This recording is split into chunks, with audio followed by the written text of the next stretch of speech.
നമസ്കാരം. New desire steel fabrication ചാനലിലേക്ക് എല്ലാവർക്കും സ്വാഗതം. ഇത് ഞങ്ങൾ ചെയ്തുകൊണ്ടിരിക്കുന്നൊരു ഹാൻഡ് റൈലാണിത്. സ്റ്റീലിലാണ് ഹാൻഡ് റൈൽ ചെയ്തുകൊണ്ടിരിക്കുന്നത്.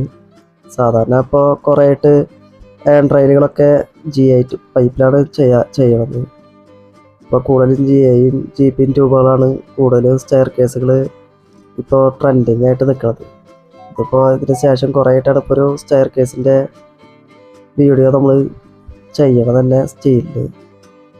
ഇതിലിപ്പോൾ നമ്മൾ ഉപയോഗിക്കുന്ന മെറ്റീരിയൽ വെച്ച് കഴിഞ്ഞാൽ ഇതിൻ്റെ കൈ പിടിക്കാൻ ഉപയോഗിക്കുന്ന ടോപ്പ് റൈൽ വെച്ച് കഴിഞ്ഞാൽ നമ്മൾ 2x2 അതേപോലെ ഇതിൽ അടിയിൽ വരുന്നത് 4 പൈപ്പ് 5/8 5/8 ഇതിൻ്റെ ഡിസൈൻ വരുന്നത്.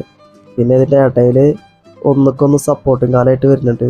പിന്നെ ഇതിൻ്റെ മാസ്റ്റർ പോസ്റ്ററിന് 3x3 വുഡും സ്റ്റീലും കൂടിയിട്ട് മിക്സറാണ് ഇതിൽ ചെയ്തിട്ടുള്ളത്. ഇപ്പോൾ ഇത് നമ്മൾ വർക്ക് സെറ്റിങ്ങിൻ്റെ വീഡിയോ ഒന്നും നമ്മൾ ഫുള്ളായിട്ട് ഇട്ടിട്ടില്ല.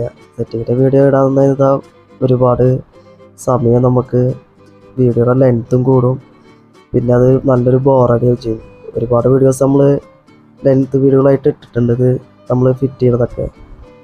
പിന്നെ ഫിറ്റ് ചെയ്യണ വീഡിയോസ് കൂടുതലും ചാനലുകളുണ്ട്, യൂട്യൂബിലൊക്കെ അത്യാവശ്യം ഉണ്ട്. നമ്മളിപ്പോൾ ഒരു സിമ്പിളായിട്ട് പോളിഷിങ്ങിനെ കുറിച്ചിട്ട് പറയാച്ചിട്ടാണ് നമ്മൾ വന്നിരിക്കുന്നത്. പോളിഷിങ്ങിൽ ഒരുപാട് കാര്യങ്ങൾ ശ്രദ്ധിക്കാറുണ്ട്. അതേപോലെ കുറേ പേര് നമ്മോട് ചോദിക്കാറുണ്ട് ഈ സ്റ്റീല് എന്തുകൊണ്ടാണ് ഗ്ലേസിങ് പെട്ടെന്ന് ഫെയ്ഡായി പോകണമെന്നൊക്കെ. അപ്പോൾ അതിനുള്ള കുറച്ച് കാര്യങ്ങൾ പറഞ്ഞു തരാമെന്ന് വെച്ചിട്ടാണ് ഇന്ന് നമ്മൾ വീഡിയോ എടുത്തിരിക്കുന്നത്. ഇത് നമുക്ക് പരമാവധി നമുക്ക് സ്റ്റെയിൻലെസ് സ്റ്റീൽ ഫെയ്ഡാവുള്ള കാരണം എന്ന് വെച്ചെങ്കിൽ നമ്മൾ കയ്യിൽ മെഴുക്കായിട്ടൊക്കെ വരുമ്പോൾ ഈ മെഴുക്കൊക്കെ നമ്മളിപ്പോൾ പിടിച്ചിട്ട് കയറുമ്പോഴാണ് കൂടുതലും സ്റ്റീല് കളറ് മങ്ങിച്ച വരുന്നത്. അത് ഇല്ലാതിരിക്കണം എന്നുണ്ടെങ്കിൽ നമ്മളൊരു ഈ പോളിഷിങ് കഴിഞ്ഞാലും നമ്മൾ ഇടയ്ക്കൊരു 6 മാസം കൂടുമ്പോഴൊക്കെ ഒന്ന് ബസ്മട്ടിട്ടൊക്കെ നന്നായി തുടച്ചാൽ മതി. ഒരു കോട്ടൺ തുണിയിൽ വെറുതെ പൊടി ഇടുക, നനയ്ക്കാതെ ഇടുക, നന്നാവുക.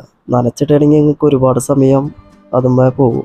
അപ്പോൾ അതില്ലാണ്ടിരിക്കണമെങ്കിൽ നമുക്ക് നനയ്ക്കാതെ തന്നെ വെറുതെ ഒരു തുണിയിലാക്കിയിട്ട് വെറുതെ സ്റ്റീല് തുടച്ചാൽ മതി. അപ്പോൾ ആ മെഴുക്കൊക്കെ പോയിട്ട് നല്ല ഗ്ലേസിങ്ങിൽ കളറ് വരുന്നതാണ്. പിന്നെ ചെയ്യുന്ന പരമാവധി നമ്മൾ എണ്ണ മെഴുക്കൊന്നും സ്റ്റീലുമ്മേ ആക്കാൻ നോക്കുക. അപ്പോൾ എന്ന് വെച്ചാൽ ഈ കളറ് ഫെയ്ഡാവാതെ നിൽക്കും. പിന്നെ മെയിനായിട്ട് ഈ പുറത്തൊക്കെ ചെയ്യുമ്പോൾ നമ്മൾ എന്തായാലും 6 മാസത്തിലൊരിക്കൽ ഒന്ന് ചെയ്യണം. അത് നമ്മൾ എത്ര നല്ല ക്വാളിറ്റി ട്യൂബായാലും കളർ പെട്ടെന്ന് ഫെയ്ഡാവും. എന്ന് വെച്ചാൽ ഈ മഴയും വെയിലൊക്കെ നന്നായി കൊള്ളല്ലേ. അപ്പോൾ പരമാവധി ബസ്മട്ട് തിളയ്ക്കുമ്പോൾ കളറ് നന്നായിട്ട് തിളക്കത്തിൽ അത് നിൽക്കും ചെയ്യും. പിന്നെ പുറം ഭാഗത്ത് ചെയ്യുമ്പോൾ നമ്മൾ നല്ല ക്വാളിറ്റി സ്റ്റീൽ തന്നെ ഉപയോഗിക്കുക, 304 തന്നെ ഉപയോഗിക്കാൻ നോക്കുക. പിന്നെ ഉള്ളിൽ നമുക്ക് 20 ഉപയോഗിച്ചാലും കുഴപ്പമൊന്നും വരില്ല.